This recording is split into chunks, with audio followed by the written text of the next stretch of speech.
home watching, thinking, oh my goodness, they are probably thinking, oh my goodness, as Rajesh is sent off. Callum Poison was to the outside at Graham Hill bed. Oh, and there's a car upside down. If they weren't thinking, oh my goodness, they're definitely thinking that now. I could promise you that one. How many different cars tangled up and how many different sort of incidents then? Riding on board with Yeri Vicky in 5th position. So Rashkovic, Tullo, Tovi, and Joyner still up there at the front 4 positions. Rajesh loses out, Voisin loses out as well. My word. We knew we knew we were going to see chaos. I think that when we get a replay, that will sum up what this race is all about. That wasn't even remotely my point. I was going to say we're focusing on the top lot and there's a lot of other things happening in this race. But how can we pull away when there's that? That's absolutely mad. Like you say, all kicked off with that little bit of contact between Rajesh and Voisin. Let's see what happened behind all that, though. Right, here we go. Oh, loses it by himself. Whee! Sorry, you're about to set me off. That was not the type of weed that I was talking about earlier with Luca Becker either, you know? It's just been an interesting race, that is for sure. We are halfway through, though. Yeri Vicky alongside down to turn 1. That's what happened to Rajesh, unfortunately, in that black and red entry. Just... Sorry, that it's a quality angle. There's more happening behind, like even in the behind all that. Oh, has there been a spin behind? That's Callum Poison with, I think it might have been Becca who's gone round. There was contact between the pair of those at Druids. We're halfway through the race. We've got 4 laps left to go at the line, and we've got 7 drivers very, very close to that top grouping that could all move through. It's early in the morning for me, and maybe it's just my brain's not working, but yeah, some of these shots are just making me whoa a little bit. Fabio Berchholz, TNT racing car, gets exploded back onto the path of the racing line. Interesting physics with 4 laps left to go. Right, let's focus up towards the front because like Lewis says, it is very much down to, I'd say, 7 at this point. Voisin's alongside of Yeri Vicky and trying to close his way up forward as well. But I think this is going to be where, if you're in that front 4 right now, you've got to work together, try and block off the momentum, the opportunities for those behind. I'm sure, look, there's 7 in this train. We've got 3 laps to go at the line, 3.5 from where we are at the moment as we run around the back of the pit lane. Not all of this group is making it to the line. Not all of this group is making it to the end of the race. Someone's got to go full send. Callum Voisin definitely will. I've seen him race the Formula 4s and his racing over the last couple of years. He's going to go full send for sure to get involved in that top 4 position. He's already made a big move on Yeri Vicky, who he made contact with in the previous race. Like I say, someone is going to be a casualty in this group. Note, by the way, for Luca Becker. Remember, he started at the back. Before that incident, he was running up in 8th position. You can stay out of trouble. You can make your way forward in these sort of races. Ian Joyner has no choice but to give some room. Jeff Richardson forces his way on through. There's chaos that's seen Thor Tullo lose out, though, through all of that. Richardson is forward into a transfer position, but all with a little bit of argy-bargy. Rashkovic has run away. Toby's got the rearview mirrors filled with this side. 3 drivers battling through the final corner. Yeah, and once again, this is the part of the track where Vicky made contact. There's a spinner up ahead. Oh my goodness, it's Toby who's gone round. And now this is the 4 as Richardson, Yeri Vicky, and Callum Voisin will all be clear. Now, if I'm Voisin, I'm like, look, do you know what? I'm actually kind of backing off now.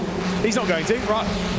Well, we can take a look at some of the replays because there's not going to be much fighting. I agree with you, Lewis. As much as Vicky and Richardson are wheel to wheel right now, they don't need to. They're 3 wide. Oh no! Oh no! Into Druids. Vicky says no. I'm backing out of this. You guys can have your madness. We're just watching all the madness on the replays as well. They're still wheel to wheel. I don't think Callum Voisin knows how to say no. No, indeed, gets in the up and under on the Guinness Mobile and yeah, fires that one through, and here comes Yeri Vicky through. Do they know they're in the top 4 at the moment? Do they know they're going through if they keep racing like this? Absolutely wild. I mean, look, cracking race, very exciting. Rashkovic is miles clear. What drama. I like what Mark Fletcher's just popped into our YouTube chat, by the way. Do these people realize the wheels are outboard? They're not sports cars. Do like Mark. He's a good lad. He's so good as well, and they're going to have to deal with it in the main race in a few moments' time. Yeah, Mark found out he was part of some of those incidents in his respective heat, still able to work his way on forward. But yeah, it's been physical, hasn't it? We've had moments of good racing interspersed with chaos and smoke and carnage and everything in between. Through all of that in this LCQ, with 23 entering, only 4 advancing, it's going to be Lucas Rashkovic at the front of the field that makes his way through with the most success and with the most ease as well. Voisin, Richardson and Vicky will finally stop tripping over each other on the run to the line to advance behind him as well. But the race that no one wanted to be in has finally come to an end. Honestly, absolutely wild. It was pretty exciting, but like I say, all these drivers, they're all getting ready. Like all these drivers, they've just completed 10 laps. They're going straight into a 20-lap race after this. Like, you don't get time to breathe. Everyone else, like from that first heat race, they've had plenty of time to have a breathe, to sit down, to watch all the chaos, to get more nervous. Oh, you're nervous. Racing drivers, sim racers, have you seen their webcams? They don't have emotions sometimes. Lucas Rashkovic wins this race by almost 3 seconds and advances with Voisin, Richardson and Vicky. We say goodbye to the rest of the drivers. They'll be watching on from the sidelines as we get ready to go. So Gaffer, Morris, Tovey, Zorek, McGowan, McClements, and the rest, unfortunately, are done for this year's iRacing Formula Ford 1600 Festival. We'll scroll through those names. Lewis, we are getting ready to go, though. These drivers have just been dropped onto the grid for the main event, so we are going to go take a look at how they'll line up for the 20 laps that lie ahead. Dario Frattini, Shoma Shintani, they've been watching on and waiting to get ready to go from the front of this field. They'll have Remy Gilbert and Tom Katsadonis behind, with Emil Burnsoff and Adam Tompkins sharing row number 3. 7th for Dries van Langendonk. Archie Heron is alongside him, with Oyer, Zamaloa and Dylan Burst making up the rest of the top 10. Brandon Blakesley, Joel Hall, 11th and 12th positions, with 13th going the way of Zachary Rivard, Steve Jansen, Alexander Powell, Wiltshire Goethe, and then Aidan Young and Wanji Lin through the top 18, bookending the top 20, Iggy Smith and Mark Fletcher. Andre Castro, Paulo Lopez, Crofton Woodhatch and James Barry. Those are the drivers that all made their way through automatically alongside Vasquez and Christensen. Everyone else made it through from the LCQs. This event keeps moving. The engines rev, the lights go out. We're racing for the main event of the British Racing and Sports Car Club iRacing Formula Ford 1600 Festival.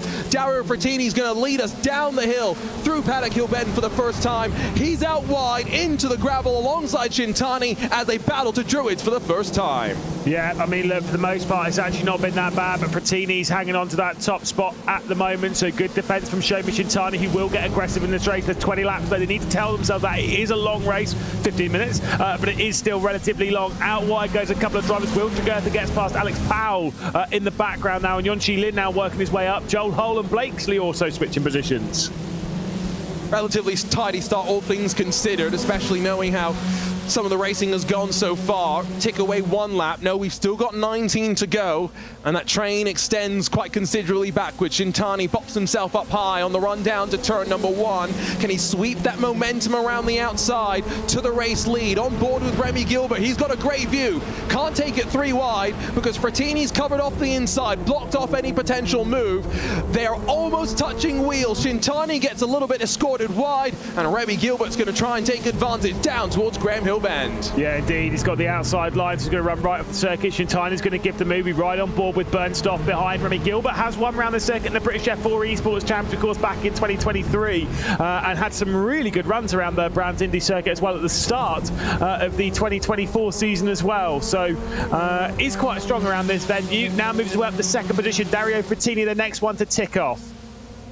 And so we'll see now if we see a breakaway building. You can see a margin start to develop between, I think that's 10th and 11th position as it sits right now.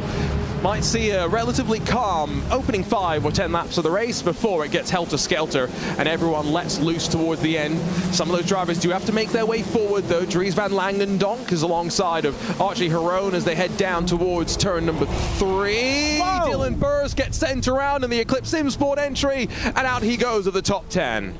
Yeah, that was a very aggressive spin after that bit of contact, as we see now with Archie Heron right on the rear end of Van Langen. Dong Zamola's been around, or at least dropped down a couple of these positions between behind Hull and Rivard. Also, we're riding on board with Zamola now, so you can see Joel Hull just up ahead, picking up the, giving the slipstream rather, to Zamola, who we're riding on board with. Will Tregurtha will be knocking at the door to maybe do something between these two up at Druids.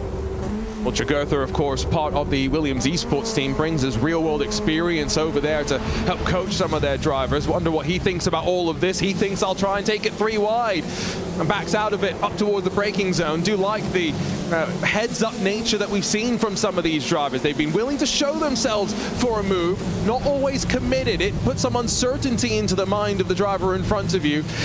Let's see if that's going to now open the door, though, for Brandon Blakesley behind. This is all, remember, just outside of the top 10. Like you said, very odd for Dylan Burst the way he went around, and well, that could have been a lot worse if he slipped back even an inch more. Yeah, it was just kind of nose down the inside at Graham Hill, and then the contact was made, just spun the car around, pitched it immediately. Just one of those racing deals. So you saw Remy Gilbert there not going after the slipstream of Dario Frattini, so he's happy to sit behind for now, which does make sense. Shomi Shintani wasn't going for anything. I think Shintani will be a little bit more patient on the rear end of this group, maybe go for an attack on the final 5 laps. Love this look from up above. Again, so much elevation change here at Brands Hatch. It is an old school racetrack, and you can see that in the runoff as well. That from behind looked quite interesting. I think that was Wanji Lin Yap, who lost a whole bunch of positions, rejoins down in 23rd. And maybe now make that 24th as Richardson takes advantage to slide through as well. Remember, not just an H pattern for Wanji Lin. Like you said, Lewis, maybe one of the few drivers doing that.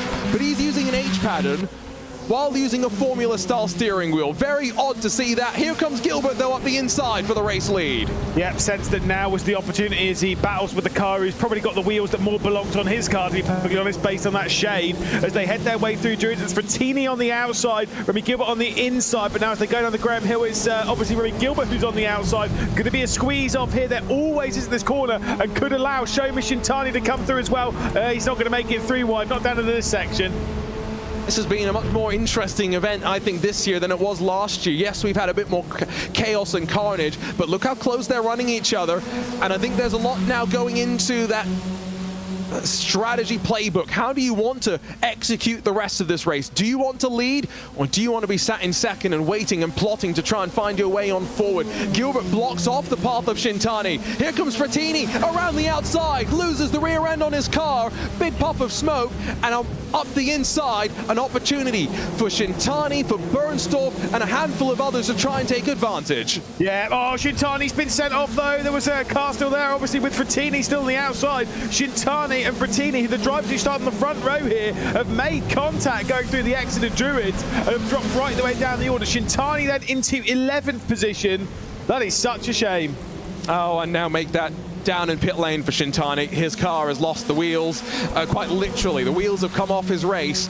On to the 8th lap that we go, though, with a new race leader and now some new contenders that have got to start figuring out how they want to fight. What will Van Langen do? What will Katsudonis do? We know Tom Katsudonis can be very, very quick in these lower powered cars. That's Will Tregurtha getting a big piece of that crash as well. Yeah, Fletcher was also involved, and Fletcher and Shintani have both made contact quite a few times, including on Wednesday night. They made contact at Silverstone, if memory serves. Kind of one of those ones, it is what it is. But I think they did anyway. I say Tregurtha there just Tregurtha just rides over the back, like the nose rubs the rear end of Shintani, and it just sends Shintani completely out of control, and then Fletcher's just there. I'm not saying Fletcher had anything to blame though. It's just that's it. You're just kind of in the middle of it. Remember, Fletcher was in our chat talking about how some drivers had seemingly not realized that the wheels were outboard rather, in this car rather than inboard and protected like sports cars. Bernstorff setting something up down out of turn 1. Not going to get to the inside, I think, up through Druids, because Gilbert chops the nose off, and firm and harsh on the defense in many ways. Really stacking up, though. It goes all the way back, really, to Zachary Rivard in 8th position. Or Zamola in 9th is not far off the back as well, and so I think there is plenty of opportunity here. look at Crofton Woodhatch as well. Give him a big shout out. Started down in 23rd, let's not forget. He's gained 12 positions, Lewis. He's up in 11th. Yeah, and we're about to start the 10th lap, so still plenty of time, 11 laps to go at the start of this one. There's plenty of time. Maybe Woodhatch is going to be out of contention for the race, but I mean, you can see him in the background. He's closing in and might have something to do here. Emil Bernstorff's going to try and get to the outside of Remy Gilbert. They've got a bit of lap traffic as well to deal with, which is going to make things a little bit more complicated as Dries van Langendonk closes his way in, backs out of it though. Doesn't fancy getting involved. It's still the top two going side by side with Emil Bernstorff getting past Remy Gilbert. And so I think it is going to be official when we cross the line to reach the halfway mark of this main event. New race leader Emil Bernstorff. Can he hold on though? Look at the run that Remy Gilbert got up towards McLaren. It's going to have to go the long way around though, and just be careful of Van Langendonk sliding up his inside. You can see how close they're running. This car in the real world and the virtual world is used to find the racecraft in these drivers, to develop it and to prove exactly who is the future, who needs to continue moving forward in the ranks of motorsports as they just continue to get up into those higher powered cars. Higher powered cars, of course, more difficult control, not always better to race in though. I've got to say, Lewis, you've been commentating on some great races on Wednesday. We've seen plenty of great racing, plenty of contact as well. Yeah, Archie Heron's gone round, which is a bit of a shame. Obviously, definitely with contact. No, honestly, the British F4 Esports Championship, both in the British F4 Esports itself and then the Formula 4 Support Series, has been absolutely excellent so far this season, at least from an entertaining point of view. There's been a little bit of chaos, but it's been very, very entertaining. Both myself and Cam Roger have had a great time watching it. Let's see what happens, though, to Heron getting out wide. There's a bit of net code and then just then a bit more contact to add to that. I think it was Adam Tompkins that he was alongside on the exit. You can just see here from up above. I mean, Tompkins is there. You can't really... He's got nowhere to go. And so, unfortunate. We've got less than 8 laps to go. Almost said 7 laps for a second, then I realized my commentator math was wrong. Are we going to see, though, now just a 4-car fight up front? Because look at how it started to splinter up. The gap between Katsudonis and Tompkins as a result of that incident. Yeah, and the thing is as well, not only that, but Tompkins and Hull, I think because they had a bit of contact, Hull was trying to come through, but then didn't really have anywhere to go. I think there might be a little bit of damage on the pair of the cars. Once again, as we saw back in the heat races, I've noticed that Hull's been communicating in chat saying push. I think he's trying to tell Tompkins, I'm pushing you, don't defend, don't do anything, like you do what you're doing, and I'm going to try and push you. That has ended now because Hull's just made a move for the top 5. And we'll see if that's going to cost them time or if it will help them. Hull down to 7th. I'm going to assume he ran wide and probably cost himself a bit more than he helped himself. That's the danger, of course, of racing these sort of cars and throwing aggressive moves when you've not got the power to bail you out. That's where that racecraft, of course, does come into play. That gap did grow as a result of the move. 3/10 built up. So now, Bernstorff, Gilbert, Van Langendonk, and Katsudonis. Now, Katsudonis is the one that we maybe haven't talked about too much over the course of the day, Lewis. He's just been there and sitting quietly. And like I mentioned, I've commentated on Katsudonis quite a lot in lower-powered cars across the Prodigy Racing League. He loves a good fight. Yep, indeed. Oh, he nearly loved a big spin there at Paddock Hill as he got on the brakes just as the circuit pitched its way over. I mean, it's such an aggressive angle to go to Paddock. I mean, I've been to Brands Hatch quite a lot over the last month or so for British Touring Cars, British GT, GP3, all that kind of stuff, but I've been here a fair amount. Again, the whole thing, it sounds cliche. You never get it like on game or on TV or whatever as to how steep Paddock Hill is. And it's not only that, it's more like how the circuit undulates across all of it. And that's where you see those big stats like what we saw when we were on board with Katsudonis. But you're absolutely right. Any of this top 4 can absolutely win this race. But I think it's between this 4 now. It's far too large of a gap back to Rivard. All it takes is one crash between these drivers and suddenly it changes, but they built up their gap, and now they've got 6 laps left to settle it. Whoa. Back over to the fight inside of the top 10, and Blakesley, or Zamola, excuse me, the one that tangles with Blakesley, sent off into the gravel. Crofton Woodhatch is now up to 8th position, 15 spots gained from where he started. He would be the biggest mover, except Gary Vicky's gained 16 spots so far in this race. Crofton Woodhatch is not done though. Look at this, he might have a chance to grab 2 if Joel Hull and Adam Tompkins keep beating each other up. Woodhatch is going to set this one up and try and get a run down the main straight. Yeah, there might be a bit of contact here between the pair of them. Like I say, Tompkins just run out wide. Tompkins got on the throttle really early. The door's open for Croft and Woodhatch, and Joel Hull and Adam Tompkins both out of the race. I think the thing is Tompkins was trying to get on the throttle to get the rear end to poke out, but the car just understeered, courtesy of how it undulates around that part of the circuit. And there was always going to be contact at that point. Car on your outside, you get on the throttle, you're going to understeer, and off you go. I tell you what, Croft and Woodhatch was probably sitting there going, that's right, exactly how I dreamed this one up. Yeah. Exactly how he thought about it. Okay, 5 laps to run, and now all focus behind has gone. It's all towards these 4 drivers. Bernstorff's controlled Lewis since they started to break away. Remy Gilbert hasn't really shown himself alongside. Surely that's going to change at some point as we take a look at the replay. Yeah, so it was Zamola looking down the inside of Hull there at T1, wasn't really alongside. I think Hull might have turned in a little bit as well, so the two of them making contact before the apex of Paddock Hill. So a bit unfortunate there for Zamola, but around maybe got a little bit too aggressive. It's kind of one of those ones where it is what it is. Remy Gilbert blocked off by Emil Bernstorff up towards Druids. I think it comes down to the last lap. Is that just me being hopeful, or is that me being realistic? Realistic. So you're saying that we're not going to have a crash before then? I like it. I like the confidence, the optimism. I think it's well, that was a big crash. Like you say, the two of them come together at such high speed. So Tompkins was all the way over the inside. Once it's from up top. Yeah, I mean, Hull's given the room. Tompkins is trying to drive off the corner. I'd say it's more of a racing instinct, but it is what it is on that one. But no, I think it's realistic with these lot. I mean, surely they're not going to fight that hard. It's all going to be like fairly well measured up until that final lap, at which point it's handbags at dawn. Oh yes, the gloves come off then. There is no doubt about that. If you're Tomcats Adonis, 3 laps to go, you're running out of time. You can't be in 4th trying to fight for the win on the final lap. At worst, you want to be in 3rd trying to take it 3 wide. We've seen 3 wide today. We haven't seen 4 wide.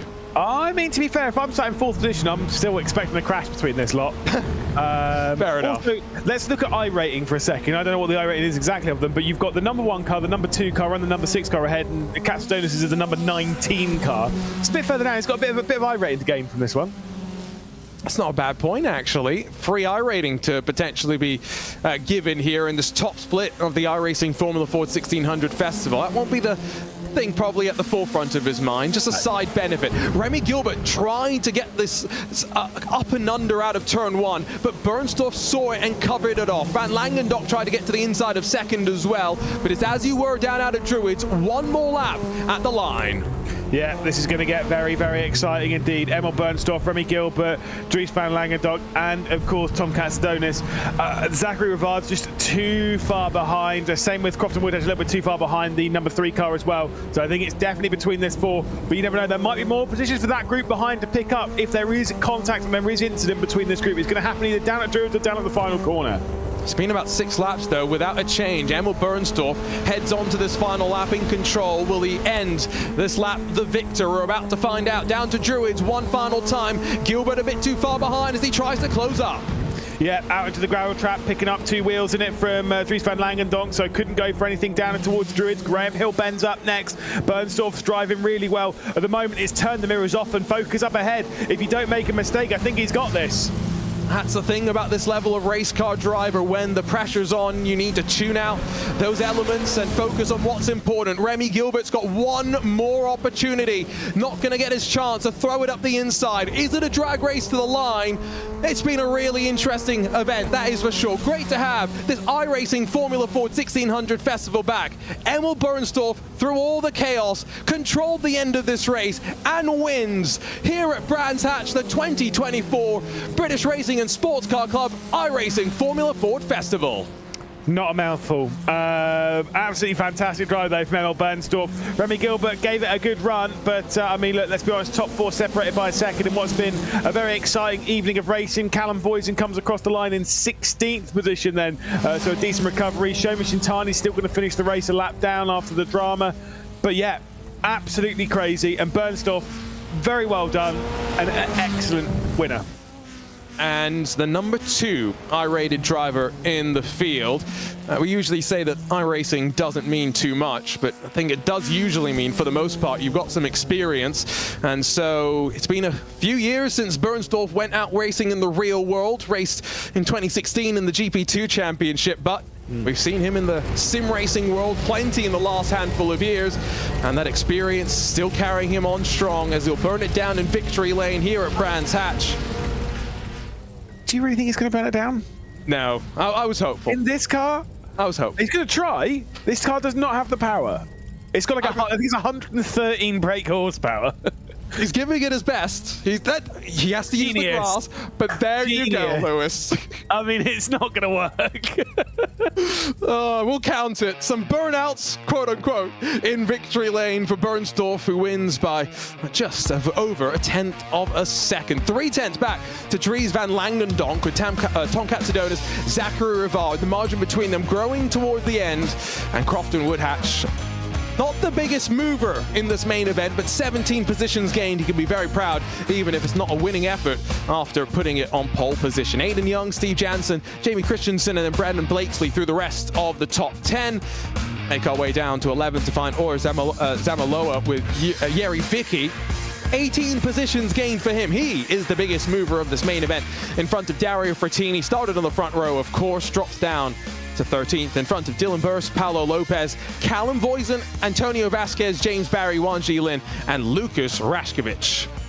Then Jeff Richardson, 1 lap down for him alongside of Andre Castro. Didn't talk much about him after being involved in the chaos with Woodhatch in heat number 1. Iggy Smith, Shoma Shintani, Adam Tompkins, Joel Hall, Archie Heron, Will Tragotha, Mark Fletcher, and Alexander Powell. The rest of the top 30. Well, Lewis, it was great to be back here at Brands Hatch once again. I really enjoyed this iRacing Formula Ford 1600 Festival, and we've got plenty more to look forward to in November. Fuji, the SCCA runoffs, and the Winter Derby still left to come. Yeah, indeed. Before we round out the season, Chili Bowl, which I like. I did quite enjoy the Chili Bowl. Yeah, a bit of dirt racing to end the season. Why not? But you know, Formula Fords. I think this was a great addition last year. To be fair, even better this year. Very, very exciting. I think it's going to be one of those ones that's going to grow a lot over the next couple of years. And yeah, I can't wait to see more of it. And then, of course, the Chili Bowl to close things out. It's a real journey through motorsport is the iRacing special event calendar.